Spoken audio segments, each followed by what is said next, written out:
105% যদি বেতন বাড়ে তাহলে আরো 92,000 কোটি টাকা লাগবে। 92,000। হ্যাঁ, যদি হচ্ছে এটা আমরা কাঙ্ক্ষিত মাত্রায় রেভিনিউ বাড়াতে না পারি, তাতে আসলে সরকারের এটা বাস্তবায়ন করার সক্ষমতা নেই। ফলে সরকার একটা চাপে থাকবে মনস্তাত্ত্বিকভাবে এটা দেওয়ার। ইনফ্লেশন আবার কি বাড়তে পারে? বাজারে যখন মানি সাপ্লাই বাড়বে তখন ইনফ্লেশন বাড়বে। টাকা আসবে কোত্থেকে?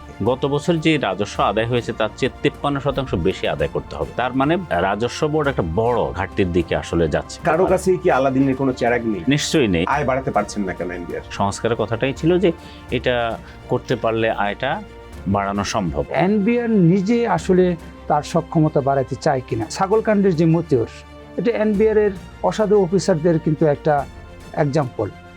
এবং এনবিআর যে হচ্ছে পিয়নের কাজ করে তারও ঢাকায় একাধিক বাড়ি আছে। সরষের মধ্যে ভূত তাড়াবে কে? সরষের মধ্যে ভূত শুধু হচ্ছে এনবিআর না, এটা হচ্ছে আমার সরকারের প্রত্যেকটা ডিপার্টমেন্টের। সামনের দিনগুলো কেমন দেখছেন?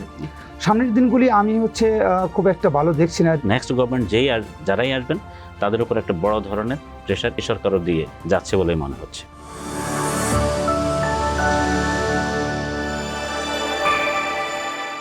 Hello everyone, welcome to TBS special. আপনারা ইতিমধ্যে জেনে গেছেন সরকারি কর্মকর্তা কর্মচারীদের জন্য সুসংবাদ। পে কমিশন যে রিপোর্ট দিচ্ছে সেখানে 105% তাদের গড় বেতন বৃদ্ধির সুপারিশ থাকছে। জনগণের জন্য কিন্তু সুসংবাদ আছে। রাজনৈতিক দলগুলো যে নির্বাচনী প্রতিশ্রুতি দিচ্ছে সেখানে অনেক পরিকল্পনার কথা বলছে, প্রতিশ্রুতির কথা বলছে। যেমন ধরুন, স্বাস্থ্য খাতে জিডিপির 5 থেকে 7% বরাদ্দ দেওয়ার কথা বলছে। যদি সেটা দেওয়া সম্ভব হয় তাহলে স্বাস্থ্য খাতে আমূল পরিবর্তন আসবে, জনগণ সেটা বেনিফিশিয়ারি হবে। কিন্তু প্রশ্ন হচ্ছে সরকারের সেই আর্থিক সক্ষমতা আছে কি না। আমরা এই বিষয়ে আলোচনা করব। আজ আমাদের সাথে আলোচনায় অংশ নিচ্ছেন টিবিএস এর বিশেষ প্রতিনিধি আবুল কাশেম এবং টিবিএস এর সিনিয়র রিপোর্টার রিয়াদ হোসেন। আবুল কাশেম এবং রিয়াদ হোসেন, আপনাদের দুজনকে আমাদের আলোচনায় স্বাগতম। আশা করি আপনারা ভালো আছেন। শুরু করতে চাই আবুল কাশেম আপনাকে দিয়ে। পে কমিশনের যেমন রিপোর্ট আপনিও করেছেন, গড়ে বেতন বাড়ছে 105%, এবং এইটা ফুল পে কমিশন বাস্তবায়ন করতে গেলে সরকারের আরও অতিরিক্ত, এখন যে ব্যয় হয় সেটার অতিরিক্ত আরও 80,000 কোটি টাকা লাগবে। সরকারের সেই আর্থিক সক্ষমতা আছে কি? ধন্যবাদ আপনাকে। আপনি যে হিসাব দিয়েছেন মোটামুটি ঠিকই আছে যে এই অর্থ বছরে সরকারি চাকরিজীবীদের বেতন ভাতায় হচ্ছে আপনার 87,000 কোটি টাকা বরাদ্দ আছে, এবং 105% যদি বেতন বাড়ে তাহলে আরো 92,000 কোটি টাকা লাগবে। 92,000? হ্যাঁ, এবং এখানে একটা হিসাব আছে যে নিচের গ্রেডে, যেমন 20তম গ্রেডে বেতন বাড়বে 140%, যেখানে হচ্ছে কর্মচারীর সংখ্যা অনেক বেশি। তো 1 নম্বর গ্রেড যেখানে সচিবরা আছে তাদের বেতন বাড়বে হচ্ছে 80%। ফলে অ্যাভারেজে এটা 120% হলেও গ্রসে আসলে বেতন এই ওয়েজ বোর্ড পে কমিশনের রিপোর্ট এটা যদি পে স্কেল বাস্তবায়ন করে তাহলে হচ্ছে আসলে আরও অনেক বেশি টাকার প্রয়োজন হবে, যেহেতু নিচের দিকে কর্মচারীর সংখ্যা বেশি।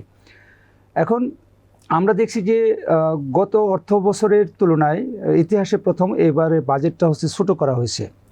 এর আগে কখনোই আগের বছরের চেয়ে ছোটো বাজেট দেওয়া হয়নি। কারণ হচ্ছে যে সরকারের রেভিনিউ আর্নিং কম, এবং সরকার এরকম নতুন কোনো রেভিনিউ খুলে দেখতে পায় না যে যেখান থেকে বাড়তি রেভিনিউটা আনতে পারে, রেভিনিউটা আনতে পারে। সে কারণেই বাজেটের আকার ছোটো করা হয়েছে। তো এই অবস্থায় হচ্ছে 90-95,000 কোটি টাকার যে এডিশনাল বার্ডেন শুধু এই পে স্কেল বাস্তবায়নেই। আপনি জানেন যে এর মধ্যে শিক্ষকদের আন্দোলনের প্রেক্ষাপটে হচ্ছে এমপিওভুক্ত করা হয়েছে প্রচুর শিক্ষা প্রতিষ্ঠান এবং শিক্ষকদের, এবং রেলের শ্রমিক যারাই আন্দোলন করছে, শুধুমাত্র হচ্ছে আনসার বাদে বাকি সবাই কিন্তু সরকার থেকে বেনিফিট নিয়ে গেছে। ফলে সরকারের অপারেটিং কস্ট সামনে আরও অনেক বাড়বে। তো যদি হচ্ছে এটা আমরা কাঙ্ক্ষিত মাত্রায় রেভিনিউ বাড়াতে না পারি, আমাদের এখনকার ব্যবস্থাপনায় সামনে যে রেভিনিউ ফোরকাস্ট দেখা যাচ্ছে তাতে আসলে সরকারের এটা বাস্তবায়ন করার সক্ষমতা নেই। যে অন্য সব কিছু অপরিবর্তিত রেখে যদি শুধু এই পে কমিশন বা হচ্ছে সরকারি চাকরিজীবীদের সুযোগ সুবিধা বাড়ানোর জন্য যে এডিশনাল অর্থের প্রয়োজন সেটা হচ্ছে রেভিনিউ। তাহলে এটা 90,000 কোটি টাকার বেশি? জি, আমি বলছিলাম 80,000 কোটি টাকা, আসলে 90,000 কোটি টাকার বেশি। এই চলতি অর্থ বছরে অন্তর্বর্তীকালীন সরকার কি তাদের কোনো একটা অংশ ইনসেন্টিভ বা এই নতুন পে কমিশনের কোনো একটা অংশ তাদেরকে দিবে? না, এটা হচ্ছে আমাদের অর্থ উপদেষ্টা বিভিন্ন সময় আসলে বিভিন্ন কথা বলেছেন। তিনি শুরুতে বলছিলেন যে জানুয়ারিতেই ওনারা হচ্ছে এটা ইমপ্লিমেন্ট করে যাবেন, এবং আগামী হচ্ছে ফেব্রুয়ারি বা মার্চ থেকে এটা দিবেন। জানুয়ারিতে হচ্ছে তারা একটা প্রজ্ঞাপন করবেন, ফেব্রুয়ারি বা মার্চ থেকে এমপ্লয়িরা পাবে, এবং এই অর্থ বছরের বাজেটে রিভাইজ করার সময় তারা হচ্ছে জুন পর্যন্ত যে এডিশনাল অর্থের প্রয়োজন হবে সেটা তারা রিভাইজ বাজেটে বরাদ্দ রাখবেন। পরে সেখানে কত কোটি টাকা লাগবে যদি বরাদ্দ রাখতে চান? পরে হচ্ছে যে সেখান থেকে ফিনান্স মিনিস্ট্রি হচ্ছে ডিসিশন চেঞ্জ করে আসলো, যেহেতু তাদের টাকা নাই, যে তারা এখন এটা করবেন, কিন্তু জুন পর্যন্ত শুধু হচ্ছে মূল বেতনটা দেবেন। এডিশনাল যে ভাতা মূল বেতনের সাথে, সেই ভাতাটা হচ্ছে জুলাই থেকে ইফেক্টিভ করবেন। এরকম হিসাব করে এই সংশোধিত বাজেটে আমাদের বেতন ভাতায় যে বরাদ্দ ছিল তার চেয়ে অতিরিক্ত 22,000 কোটি টাকা বরাদ্দ এখানে রাখা হয়েছে, বিভিন্ন খাত থেকে কেটে এনে, বরাদ্দের খাত থেকে। আপনি জানেন যে আমাদের যে এবছর যে বার্ষিক উন্নয়ন কর্মসূচি ছিল সেখানে 2,30,000 কোটি টাকা বরাদ্দ ছিল, রিভাইজ বাজেটে এখানে 2,09,000 কোটি টাকা করছে। ফলে এখানে বেশ 21,000 কোটি টাকা এখান থেকে কাটা হয়েছে। আমাদের সাংবাদিকদের যে একটা কল্যাণ ট্রাস্ট আছে, একটা সরকারি প্রতিষ্ঠান, সেখানে 10 কোটি টাকা বরাদ্দ ছিল, সেখান থেকে 2 কোটি টাকা কেটে নিছে। এরকম বিভিন্ন জায়গা থেকে কেটে কেটে এখানে 22,000 কোটি টাকা এখানে বাড়তি অ্যালোকেশন তারা রাখছে। কিন্তু গতকাল অর্থ উপদেষ্টা বলছেন যে এই সরকার আসলে এটা ইমপ্লিমেন্ট করতে পারবে না, কারণ কমিশন যে রিপোর্ট দিবে এটা রিভিউ করার জন্য 4-5 মাস সময় লাগবে। তো সেক্ষেত্রে হচ্ছে হয়তো পরবর্তী আবার রাজনৈতিক দলগুলো যেটা বলছে, বিএনপি, জামাত ইসলামী, তারা স্বাস্থ্য খাতে জিডিপির 5 থেকে 7% বরাদ্দ দিতে চায়। বর্তমানে বাজেটে স্বাস্থ্য খাতের বরাদ্দ আছে জিডিপির 1%-এর কম। তাহলে 5 থেকে 7% করতে গেলে সেখানে বরাদ্দের আকার কি পরিমাণে বাড়াতে হবে? দেখেন যে এখানে আপনি যদি খেয়াল করেন যে আমাদের গত কয়েক বছরের বাজেট যদি খেয়াল করেন, আমাদের বাজেটটা হচ্ছে জিডিপির 14 থেকে 15%, এবং যখন এক্সপেনশনারি বাজেট হইতো মুহিত সাহেবের সময়, তখন হচ্ছে এটা জিডিপির 17 থেকে 18% হতো। তো জিডিপির 15% যদি বাজেট হয় এবং যদি 8% হচ্ছে স্বাস্থ্য খাতে যায়, তাহলে কিন্তু মোটামুটি বাজেটের অর্ধেকটাই হচ্ছে স্বাস্থ্য খাতে চলে যাচ্ছে। এখন 7,90,000 কোটি টাকার বাজেট।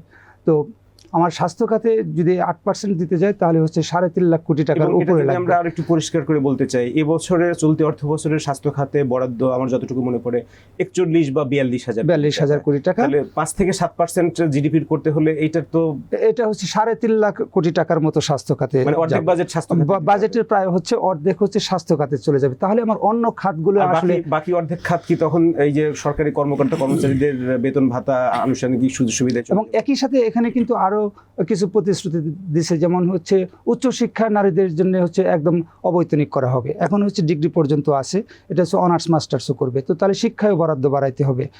আবার স্বাস্থ্যে আবার এমন আছে যে 5 বছরের নিচে এবং 65 বছরের উপরে সবাইকে বিনামূল্যে চিকিৎসা দেবে। ফলে সেখানেও তো আরও অনেক টাকা যাবে। 1.5 কোটি কর্মসংস্থান সৃষ্টি করবে। গ্যাস বিদ্যুতের দাম 3 বছর বাড়াবে না, এটা হচ্ছে জামাতের প্রপোজাল। তো তাহলে টাকা কোথা থেকে আসবে? আমার 1 বছরে যে পরিমাণ হচ্ছে গ্যাস বিদ্যুতে ভর্তুকি যায়, তার পরিমাণ হচ্ছে 60,000 কোটি টাকা, 70,000 কোটি টাকা। তো স্বাস্থ্য খাতে যদি 3.5 লাখ দেয়, আর হচ্ছে গ্যাস বিদ্যুতের দাম না বাড়ে যদি ভর্তুকিটা দেয়, তো তাহলে তো আর কোনো কিছুর জন্য টাকা থাকে না। এমনকি সরকারি চাকরিজীবীদের যে এখন যে বেতন, এই বেতন ভাতা দেওয়ার মতো টাকা বাজেটে থাকবে না যদি হচ্ছে আয় বাড়াইতে না পারে। আপনার কাছে আবার আসবো, যদি আয় বাড়াতে না পারে। রিয়াদ, প্রশ্ন হলো, রাষ্ট্রের যতগুলো কার্যাবলী আছে, ফাংশন আছে, তার ভিতরে একটা মেজর ফাংশন হচ্ছে আপনার ওয়েলফেয়ার করা, কল্যাণ করার জন্য জনকল্যাণে অবকাঠামো, শিক্ষা, স্বাস্থ্য এইসব খাতে ব্যয় করা হয়। যত বেশি ব্যয় করা যাবে, মানে এফিসিয়েন্ট ওয়েতে, যেখানে দুর্নীতি থাকবে না, স্বচ্ছতার মাধ্যমে জনগণ তত বেশি উপকৃত হয়। তো এখন আবুল কাশেম যেটা বলেছেন, যদি টাকা পাওয়া যায়, তো টাকা আসবে কোত্থেকে? আপনি রেভিনিউ অ্যাডমিনিস্ট্রেশন কভার করেন, রাজস্ব বোর্ড দেখেন, আপনার ওই সেক্টরে কি অবস্থা? সর্বশেষ গতকাল 6 মাসের একটা রাজস্ব আপডেট আপনি পেয়েছেন। আচ্ছা, এইটা খুব গুরুত্বপূর্ণ বিষয় যে আমাদের রাজস্ব সরকার যা আসে এটার প্রায় 90%ই এনবিআর এর মাধ্যমে আসে। এখন আপনি যেটা বললেন যে আমাদের যে চলতি যে অর্থ বছর, এই অর্থ বছরের 6 মাসে আমরা দেখলাম যে রাজস্বে আমাদের গ্রোথ আছে 14% মতো আগের বছরের। অবশ্যই এই যে 14% গ্রোথ আছে, এটিও কিন্তু ওই আপনার মনে আছে নিশ্চয়ই গত অর্থ বছরের শেষ দিকে কর্মকর্তাদের একটা আন্দোলনের কারণে সে সময়ে কিছু রাজস্ব ওই বছরের হিসাব হয়নি, আদায় হয়নি বলে এই বছরে এসে যোগ হয়েছে। ফলে এই বছর একটু বেশি গ্রোথ দেখা যাচ্ছে। হয়তো এই অর্থ যদি গত বছরেই আদায় হয়ে যেত স্বাভাবিকভাবে, তাহলে হয়তো এই গ্রোথ এত হতোও না। আচ্ছা, আমরা 14% মতো আমরা গ্রোথ ধরে নিলাম, কিন্তু আপনি খেয়াল করবেন ডিসেম্বরে এসে রাজস্বের গ্রোথটা কিন্তু কমে গেছে, 10% হয়ে গেছে। অর্থাৎ অর্থনৈতিক কার্যক্রমে খুব বেশি গতি কিন্তু নেই। স্বাভাবিক আমাদের আগামীতে যে ইলেকশন আছে, ইলেকশন পরবর্তী সরকার আসলেই যে বিশাল গতি চলে আসবে সেরকম কিছুও না।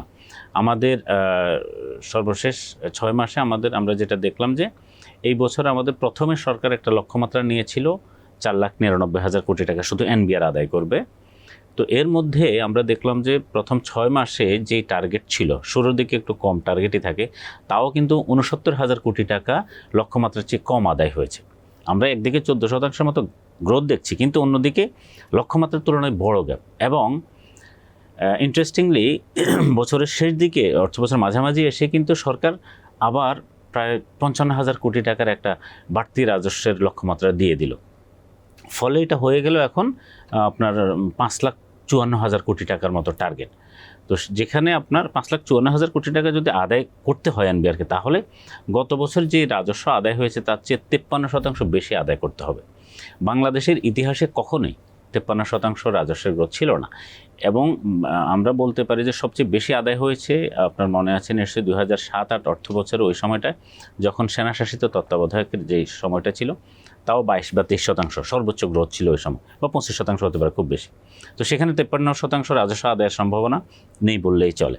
তার মানে রাজস্ব বোর্ড একটা বড় বিশাল রেকর্ড পরিমাণ রাজস্ব ঘাটতির দিকে আসলে যাচ্ছে, মানে লক্ষ্যমাত্রার তুলনায় যদি আমরা বিবেচনা করি। এবং যেহেতু আমরা অস্বাভাবিক কোনো গ্রোথ দেখছি না, অনেকেই বলছেন যেটা ফেব্রুয়ারিতে নির্বাচন হয়ে গেলে ইনভেস্টমেন্টের জোয়ার বইতে শুরু করবে, কর্মসংস্থান শুরু হবে, তখন কি রাজস্ব আয় বাড়বে না?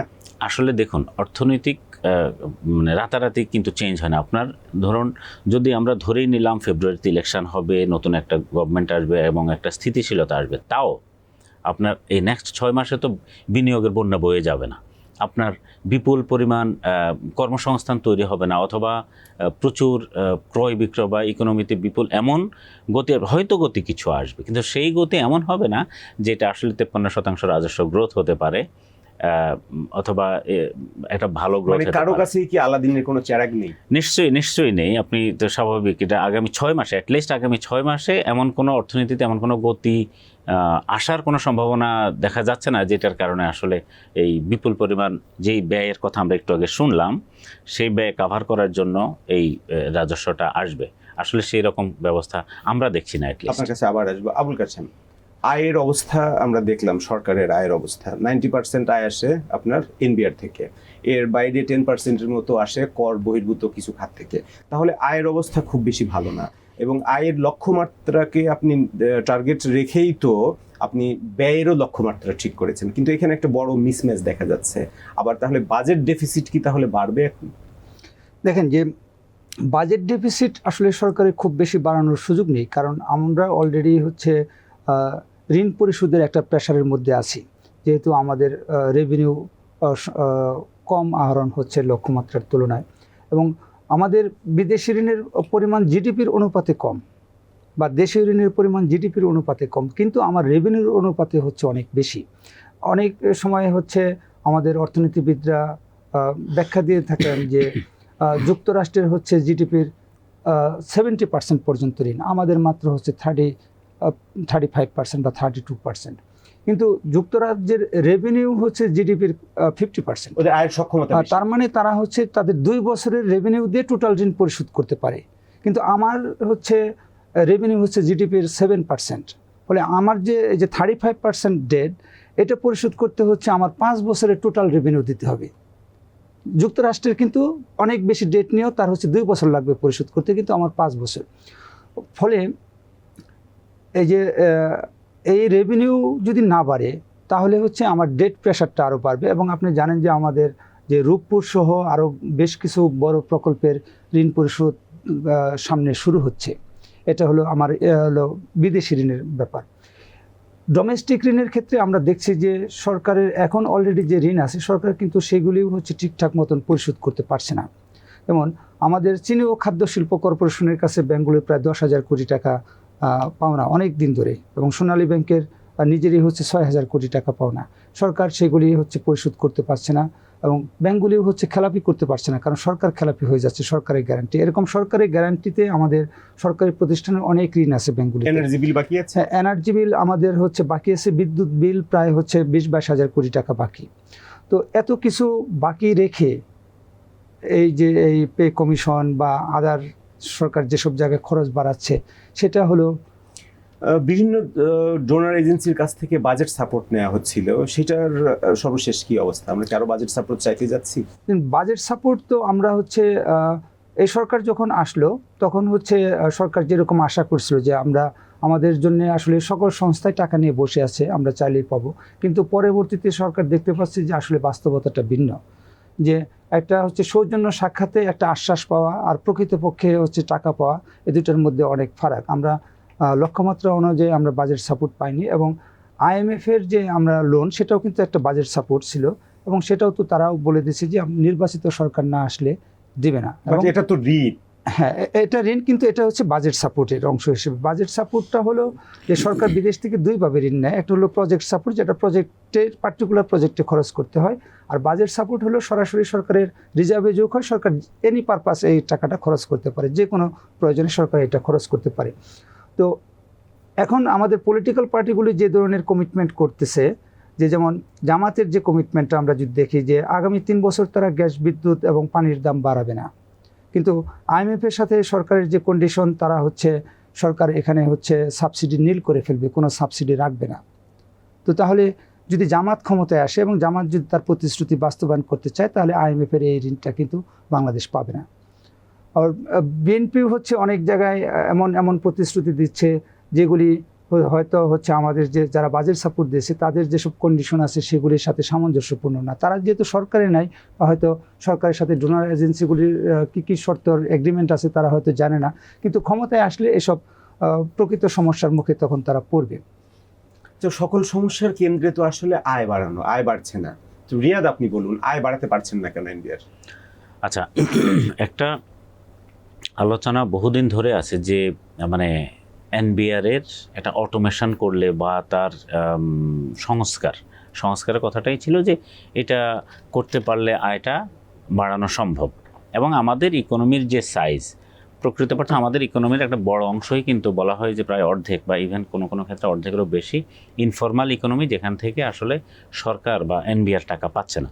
তো যদি পুরো ইকোনমিটাকে ফর্মালাইজেশন করতে পারতো,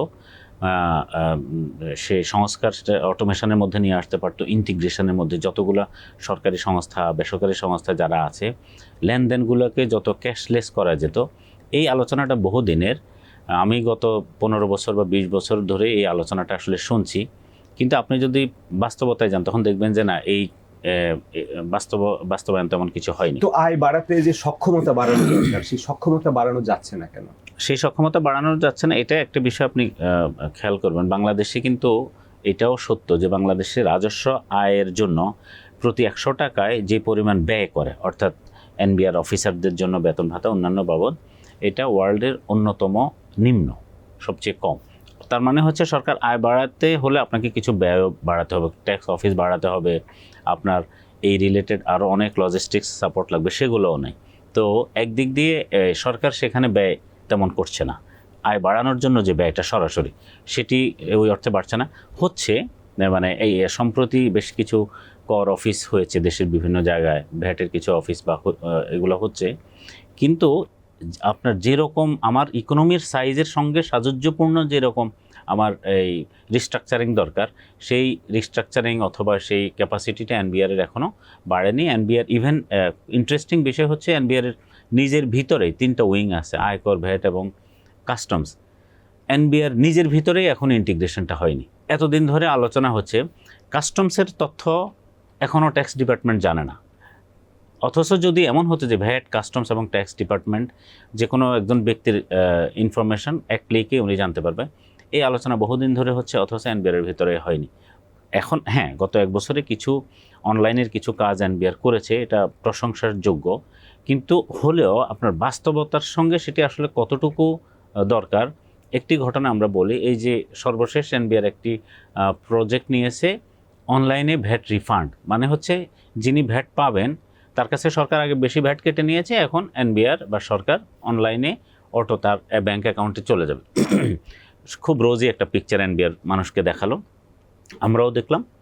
পরে আমাদের সাথে যখন ব্যবসায়ীদের কথা হলো, ব্যবসায়ীরা বললো যে উনি কাস্টমস আপনার ইম্পোর্ট স্টেজে অ্যাডভান্স ট্যাক্স দেন, ভ্যাট দেন অথবা সাপ্লিমেন্টারি ডিউটি সব মিলিয়ে উনি হয়তো 30 থেকে 40% দেন, কিন্তু এনবিআর ফেরত দিবে কত?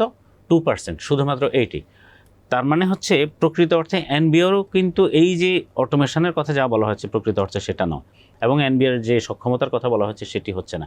আপনার মনে আছে নিশ্চয়ই এনবিআর বলা হচ্ছিল যে এনবিআর পলিসি এবং বাস্তবায়ন এটি আলাদা করার জন্য, এটি আইএমএফেরও একটি সুপারিশ ছিল।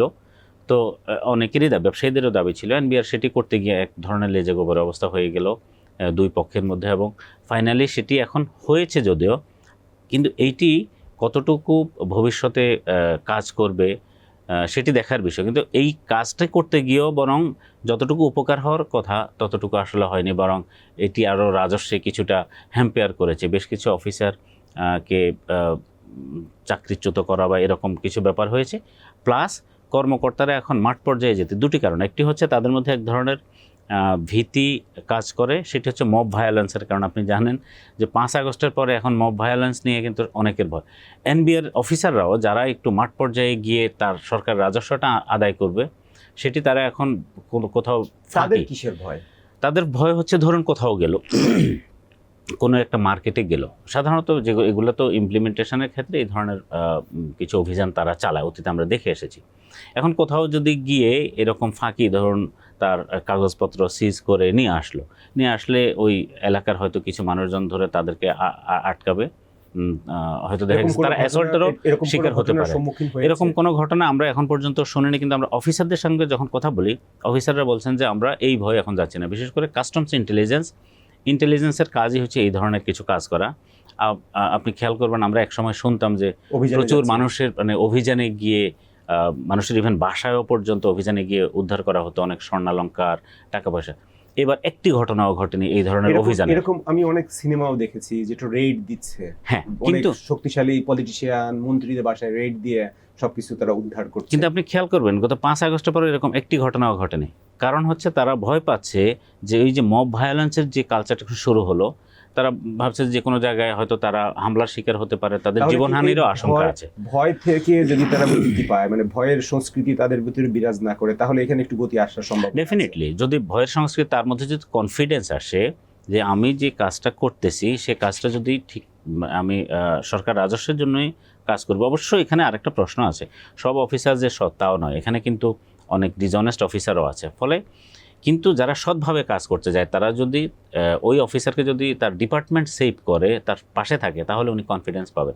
কিন্তু এই অবস্থায় তারা আসলে কনফিডেন্স পাচ্ছে না। রিয়াদ, আপনার কাছে আবার আসবো। আমি আবার কাশিমের কাছে আসতে চাই।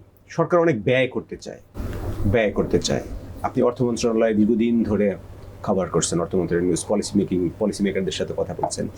রিয়াদ যেটা বললো, এনবিআর এর সক্ষমতা বাড়ানো হচ্ছে না। তাহলে এনবিআর এর সক্ষমতা বাড়াতে যেসব পদক্ষেপ নেওয়া দরকার উচিত, এনবিআর এর সক্ষমতা বাড়লে তো সরকারের লাভ, আয় বাড়বে, তাহলে সরকার যেভাবে ব্যয় করতে চায় সেখানে তার সক্ষমতাও বাড়বে। সেখানে সক্ষমতা বাড়ছে না কেন? এখানে আমি রিয়াদ যেগুলি বলছে তার অনেক কিছুর সাথে একমত, আবার এর বাইরে আরেকটা হচ্ছে সিনারি আছে। যেমন আপনার এনবিআর এর সক্ষমতা বাড়ানোর জন্য বিভিন্ন সময় বিভিন্ন উদ্যোগ নেওয়া হয়েছে, এনবিআর নিজেই নিয়েছে এবং সরকার সেটা সাপোর্ট করেছে, এবং সেসব প্রজেক্ট বাস্তবায়নের জন্য সরকার অর্থ বরাদ্দ করেছে। আমরা যদি দেখি যে 111 সরকারের সময় এই ব্যাট ফাঁকি রোধ করার জন্য হচ্ছে ইসিআর মেশিন দেওয়া হয়েছিল, বিভিন্ন দোকানে ইসিআর মেশিন থাকবে, কিন্তু দোকানদাররা সেটা ব্যবহার করে নাই, এবং এনবিআর হচ্ছে দোকানদারদের এটা বাধ্য করতে পারে নাই যে সে কত টাকা বিক্রি করলো সেই হিসাবটা এই ইসিআর মেশিনে থাকবে এবং সেখান থেকে সে ব্যাটটা পাবে। এরপরে আমরা দেখলাম যে আওয়ামী লীগ সরকারের সময় ইএফডি মেশিন নিয়ে আসলো, সেই ইসিআর মেশিনের যুগ শেষ, ইএফডি মেশিন নিয়ে আসলো, ইএফডি মেশিন কিনেও হচ্ছে দেওয়া হলো, সেটা হয় নাই। তারপরে হচ্ছে এই ব্যাট অনলাইনের জন্য হচ্ছে একটা বড় প্রজেক্ট নিল ভিয়েতনামের কোম্পানি, তারা কি করে গেলো সেটা হচ্ছে মানুষ কোনো সুফল পেল না। এগুলো প্রত্যেকটা কিন্তু হচ্ছে বেশ বড় বড় প্রজেক্ট ছিল। এবং এখন যে ন্যাশনাল সিঙ্গেল উইন্ডো হচ্ছে, এটা আমার মনে আছে যে এটা সেই 8, 9, 10 সালের দিকে হচ্ছে ওয়ার্ল্ড ব্যাংক এই প্রজেক্টটা তখন করতে চেয়েছিল, তখন থেকে আলোচনা হচ্ছে। কিন্তু যেটা হচ্ছে রিয়েলিটি যে এনবিআর নিজে আসলে তার সক্ষমতা বাড়াতে চায় কিনা। আমরা এই অর্থ উপদেষ্টাকেও আমরা বলতে শুনেছি যে ব্যবসায়ীরা হচ্ছে টাকা দেয়, সেই টাকা হচ্ছে সরকারের কোষাগারে জমা হয় না, সেটা হচ্ছে অসাধু কর্মকর্তাদের পকেটে চলে যায়। এটা কিন্তু সত্য কথা। আমাদের দেশে এখন আপনি একজন ব্যবসায়ী এনবিআর অফিসার সে হিসাব করে দেখলো যে আপনার হচ্ছে 50 লাখ টাকা ট্যাক্স আসে, আপনি এনবিআর জমা দিলে আপনার 50 লাখ টাকা দিতে হবে।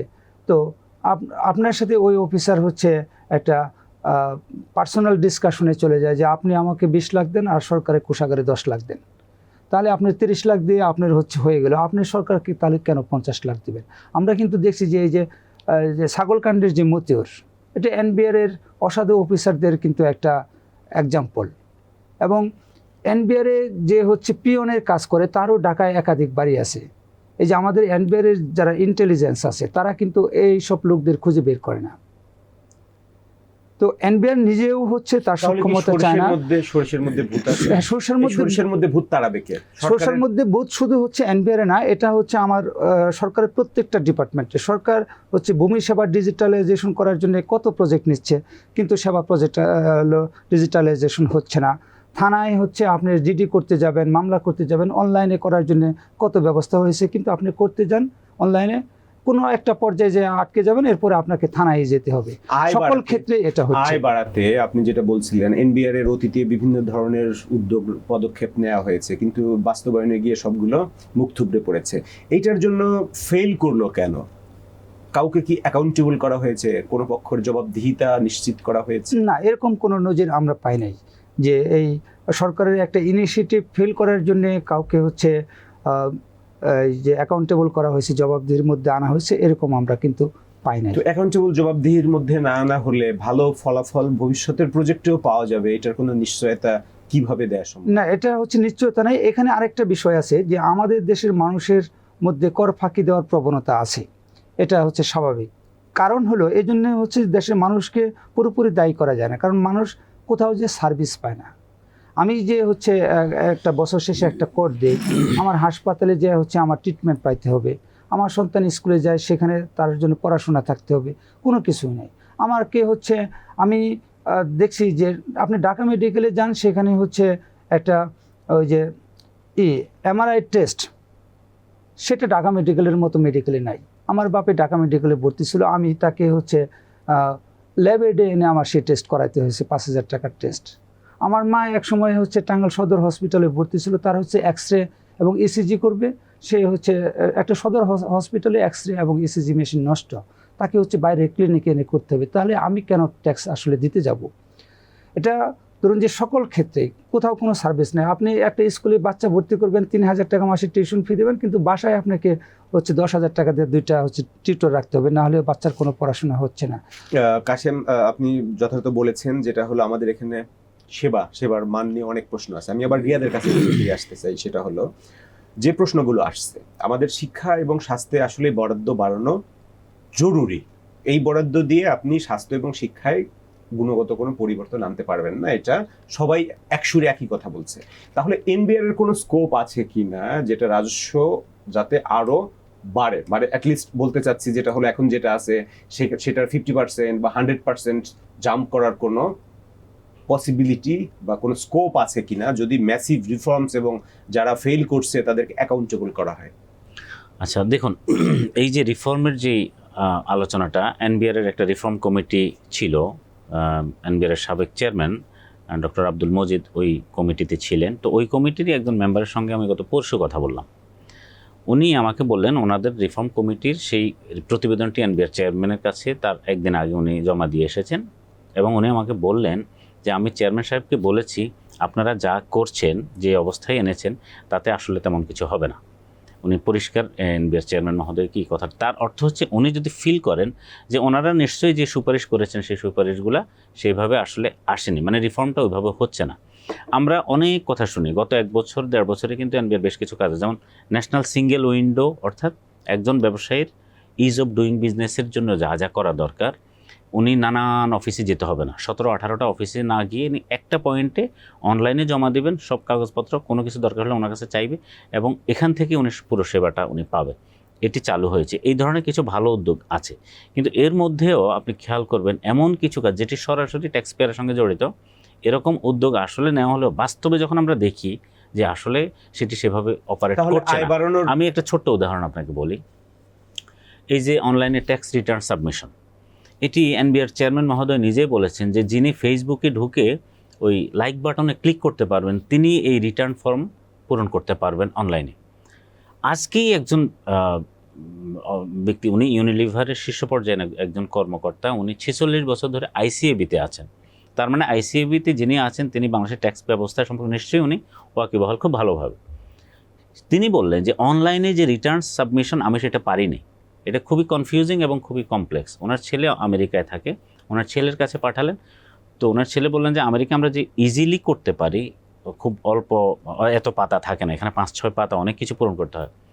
বাংলাদেশের এই ওনার ছেলেও পারলেন না। তার মানে হচ্ছে কি, আপনাকে ঘুরে ফিরে ওই যে বলা হয় আমি ঘরে বসে অনলাইনে রিটার্ন দিতে পারবো এবং অনলাইনে টাকা জমা দিতে পারবো, বাস্তবতা আসলে তা নয়। তো এরকম হচ্ছে বিষয়, এটি উনি নিজের অভিজ্ঞতার কথা বললেন। রিয়াদ, আপনার কাছে আবার আসবো। আমি কাশিমের কাছে লাস্ট কোশ্চেন জানতে চাচ্ছি, সেটা হলো সরকার তো নানাবিধ প্রেশারের ভিতরে আছে, এই প্রেশার থেকে তারা কিভাবে উত্তরণ পাওয়ার কোনো স্ট্র্যাটেজি আছে কিনা, নাকি অন্তর্বর্তীকালীন সরকার এই দায়িত্ব পালন করে চলে গেলে নতুন সরকার যেটা আসবে সেই চাপ বলি, বার্ডেন বলি, সবকিছুই তাদেরকে পাস করে দিয়ে যাচ্ছে, স্ট্র্যাটেজিটা কি? এই সরকার, অন্তর্বর্তীকালীন সরকার যখন আসলো তখন শুরুতে তারা আসলে যে ধরনের উচ্চাশা এবং পরিকল্পনার কথা বলছিল, কিন্তু সময় শেষে দেখা যাচ্ছে যে সেগুলির অনেক কিছুই তারা পায়নি। যেমন আমাদের যদি ইকোনমির দিকটায় আপনি যদি বলেন যে আমাদের ব্যাংকিং সেক্টরে কিছু রিফর্ম হয়েছে, এর বাইরে আসলে কোথাও মেজর কোনো রিফর্ম হয়নি। আমাদের এনবিআর রিফর্মটা হচ্ছে কাগজে হয়েছে যে 2টা ডিভিশন হবে এনবিআরটা ব্যাংকে, আর কোনো কিছু হয়নি। আমাদের নন ব্যাংক আর্থিক প্রতিষ্ঠান নিয়ে কিছু হয় নাই। ইন্স্যুরেন্স সেক্টরে মানুষ টাকা পাচ্ছে না, সেটা নিয়েও আসলে কিছু হয় নাই। আমাদের গ্যাস বিদ্যুৎ সিচুয়েশনের কোনো ইমপ্রুভমেন্ট নাই। এবং সরকার কিন্তু আমাদের যিনি জ্বালানি উপদেষ্টা বা বিদ্যুৎ উপদেষ্টা, উনি স্বীকার করছেন যে আমার আসলে কিছু করার নাই, গ্যাসের চাহিদা থাকলেও আমি এর চেয়ে যোগান বাড়াইতে পারবো না, কারণ আমার হচ্ছে পাইপলাইনের যে ক্যাপাসিটি আছে, ইম্পোর্ট করার যে ক্যাপাসিটি আছে, সেটার বেশি তো আর আমি দিতে পারবো তাহলে না। নতুন সরকার পে কমিশন বাস্তবায়ন করবে কিভাবে? এখন এটা হচ্ছে নতুন সরকারের জন্য একটা বার্ডেন হয়ে যাচ্ছে এই কারণে যে পে কমিশন হওয়ার পরে কিন্তু কর্মচারীদের মধ্যে একটা আকাঙ্ক্ষা তৈরি হয়েছে। কর্মচারীরা এর আগে কখনোই পে কমিশন চায় নাই। আমরা সচিবালয় নিউজ করি, তারা হচ্ছে মহার্ঘ ভাতার একটা দাবি করছিল এবং হচ্ছে রেশন সুবিধা চেয়েছিল, যে পুলিশ আর্মি যেভাবে রেশন পায় সেরকম রেশন দিতে হবে। কিন্তু সরকার হচ্ছে পে কমিশন গঠন করার পরে তাদের মধ্যে একটা আকাঙ্ক্ষা তৈরি হয়েছে। এই আকাঙ্ক্ষাটা তো পরের সরকারের উপরেও থাকবে, ফলে সরকার একটা চাপে থাকবে মনস্তাত্ত্বিকভাবে এটা দেওয়ার। এবং এটা সরকারকে দিতে হবে, তারা এখন 100% বাড়াক বা যে কোনো পরিমাণ বাড়িয়ে হলেও এটা দিতে হবে, না হলে প্রশাসনের সাপোর্ট আসলে নবনির্বাচিত সরকার খুব একটা পাবে না।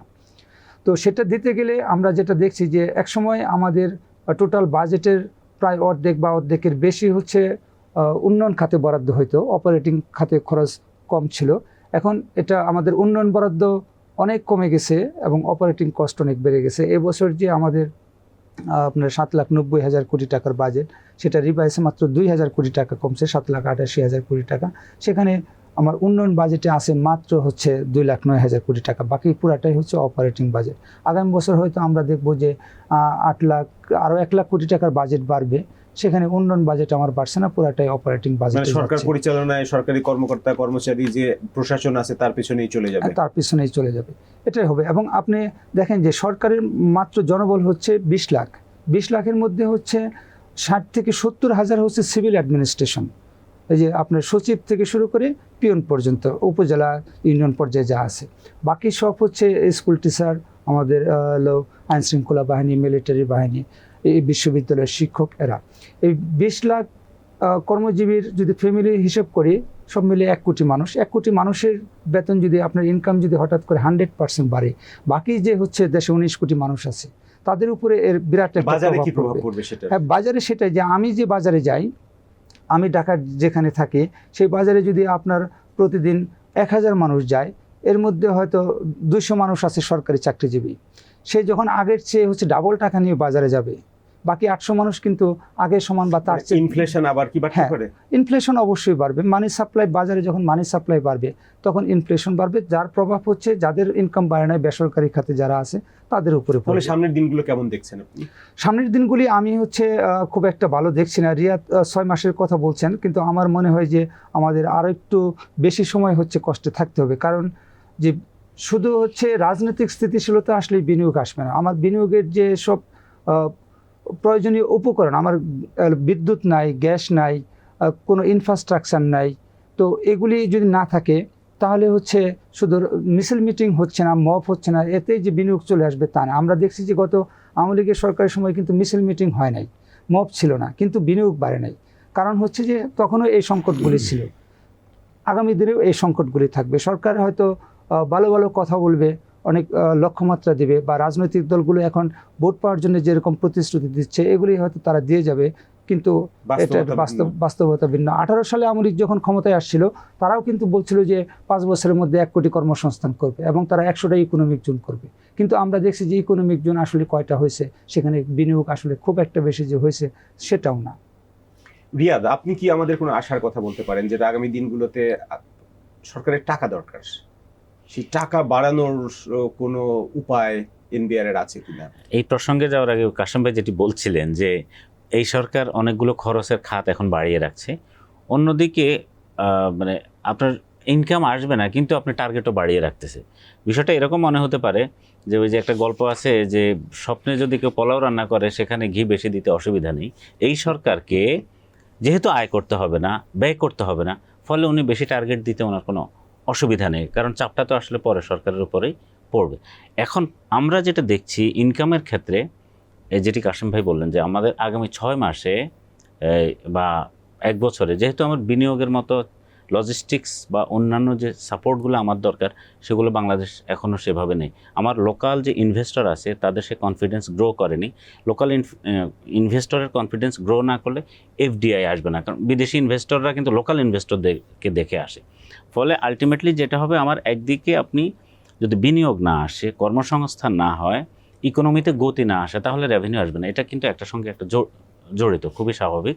তো এবং উনি অপারেটিং কস্টের কথা বলছি, আমার যদি উন্নয়ন বাজেট সেভাবে না বাড়ে তাহলে আমার রেভিনিউ আসবে না। তার অর্থ হচ্ছে যে বিনিয়োগ বাড়লে রেভিনিউ বাড়বে। এখন বিনিয়োগ বাড়ার মতো সেই রকম সিচুয়েশন আমরা দেখছি না, ফলে রেভিনিউ বাড়বে বা সরকার আয় বাড়বে সেটাও আমরা বলতে পারছি না।